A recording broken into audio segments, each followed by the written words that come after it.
Hi all, welcome back to the channel and another review video. So today, again, we're on 1/64 scale. We are reviewing a Pop Race Audi R8 LMS edition. And there we have it. So it looks very, very nice in the package. And this was not a planned purchase, this one. This was just a random livery that I saw in the shop and I quite liked.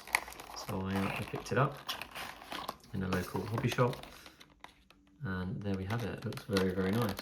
I do have a few Audi R8s in my collection.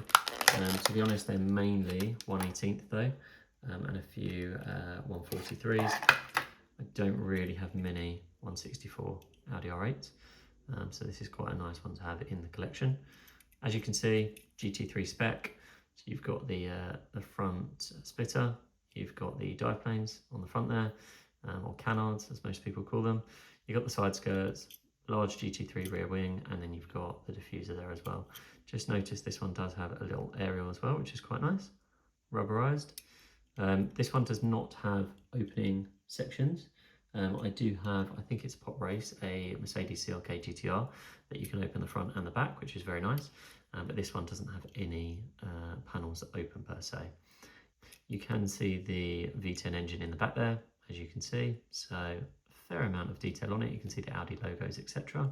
But overall, quite a nice looking kit. Caught my eye sitting on the shelf there. And again, with Pop Race, I think the quality is pretty good, to be honest. You can't really go wrong. Again, this one was around £23, I think. So yeah, quite competitively priced and a nice addition to my 1/64 collection. So yeah, I would recommend Pop Race for the Audi R8s. Follow for more.